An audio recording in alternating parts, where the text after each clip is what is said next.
Good morning everyone. Study with Preksha channel में आपका स्वागत है। आज हम 7वीं कक्षा का लेसन अध्याय 2 प्राणियों में पोषण वर्क बुक का करेंगे। देखिए कार्य पुस्तिका जो आप लोगों की है, इसमें 4 चित्र दिए गए हैं, कुत्ता, तितली, मेंढक, मनुष्य। और उसने पूछा है कि चित्र में दिखाए गए जीव जंतुओं के भोजन ग्रहण करने के तरीके बताओ कि कैसे खाते हैं। कुत्ता चबाकर खाता है, मनुष्य भी चबाकर खाता है, तितली जो है चूसकर चूषण विधि से खाती है, और मेंढक जो है निगल लेता है, जो भी उसे मिलता है वह उसे निगल लेता है। उपरोक्त चित्र में दिखाए गए उदाहरणों के दो दो नाम और लिखो। चबाना कि चबाकर कौन कौन खाते हैं, गाय भैंस बकरी सारे चबाकर खाना खाते हैं। चूषण या चूसना, जूं, तितली और मच्छर चूसते हैं। निगलना, मेंढक, अजगर और सांप ये अपनी चीज़ों को समूचा ही निगल जाते हैं। दलपत सिंह, भोजन को बिना चबाए निगल जाता है। तुम उसे अच्छी तरह से चबाने के लिए क्यों समझाओगे। अच्छी तरह से चबाने से भोजन के कण छोटे छोटे टुकड़ों में पीस जाते हैं और लार उसमें अच्छी तरह से मिल जाती है। इस प्रकार भोजन का पाचन आसानी से हो जाता है। अब हम चलते हैं चौथे क्वेश्चन की तरफ। देखिए चौथे क्वेश्चन में यहाँ पे एंजाइम्स के नाम लिखने हैं। वैसे यह आप लोगों के सिलेबस में नहीं है, लेकिन फिर भी मैंने थोड़े से एंजाइम्स के नाम लिखे हैं। देखिए लाला ग्रंथि, इनसे रस निकलता है, लाला रस, उसमें एमिलेज एंजाइम होता है। ईसोफेगस कोई रस नहीं छोड़ता। यकृत पीत रस छोड़ता है, उसमें पेप्सिन एंजाइम हो सकता है। अमाशय हाइड्रोक्लोरिक अम्ल छोड़ता है, वो एक पाचक रस है।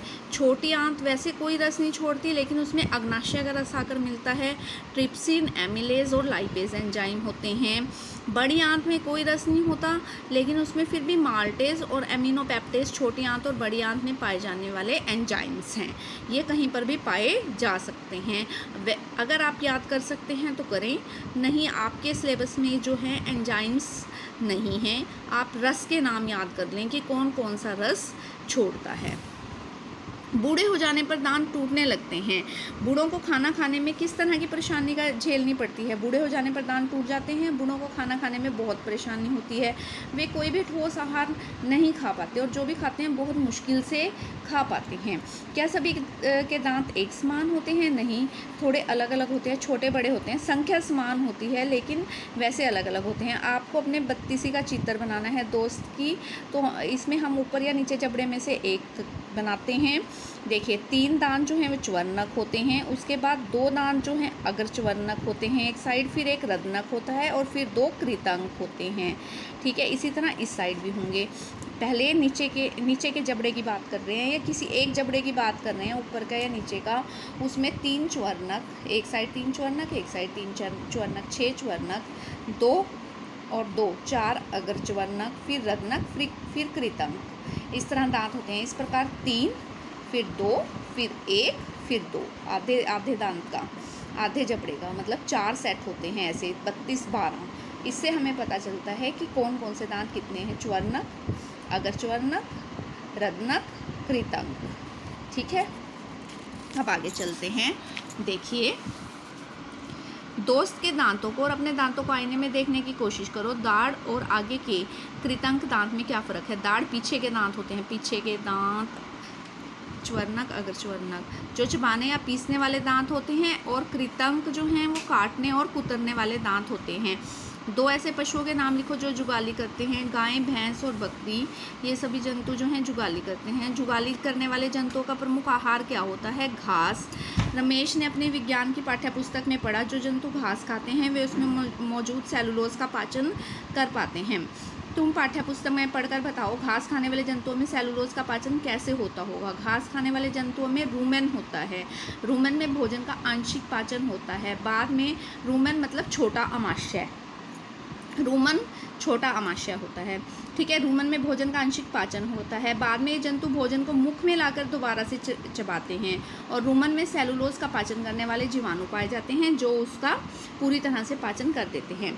अब इसका सही मिलान करना है। पीत कहाँ से मिलता है। यकृत से। आमाशय से अमल। 7.5 मीटर लंबी कौन सी है। छोटी आंत। पानी और खनिज का अवशोषण कहाँ पर होता है। बड़ी आंत पे। भोजन का अवशोषण छोटी आंत में। ठीक है, उसके बाद जो लास्ट में पानी बचता है उसका अवशोषण बड़ी आंत में। और लार ग्रंथि से क्या मिलता है। लार मिलता है। ऊपर दिए गए और ब में से 2 पाचक रसों के नाम बताओ। अमल और पित्त। ठीक है ना, वो पाचक रस हैं। अ और ब में पाचन तंत्र से ऊपर से नीचे लार ग्रंथि आएगी, फिर अमाशय आएगा, शुद्रांत, शुद्रांत में ये सारी चीज़ें आ जाती हैं। यकृत, अग्नाशय, यकृत और अग्नाशय जो है अपने रस शुद्रांत में छोड़ते हैं, फिर शुद्रांत और फिर वृदांत। लार ग्रंथि, अमाशय, शुद्रांत, यकृत और अग्नाशय अपने रस जो है वो शुद्रांत में छोड़ते हैं, फिर शुद्रांत वैसे ये बाहर होते हैं, और वृदांत। चीरने और फाड़ने वाले दांत कौन से हैं? रत्नक। चबाने और पीसने वाले दांत कौन से हैं? दाढ़ें, पीछे के दांत। काटने और कुतरने वाले कृतंक, क से आपको याद रहेगा, क से काटना, क से कृतंक। कृतंक काटने और कुतरने वाले, चबाने और पीसने वाले पीछे वाले च्वर्णक, अगर च्वर्णक, और आगे के चीरने और फाड़ने वाले दांत जो हैं वो रत्नक होते हैं। अगर आपको यह वीडियो पसंद आई तो आप इस चैनल को ज़रूर सब्सक्राइब कीजिए और बेल आइकन को भी दबा दीजिए ताकि आगे आने वाले वीडियो की नोटिफिकेशन आप तक आ सके। Thank you for watching.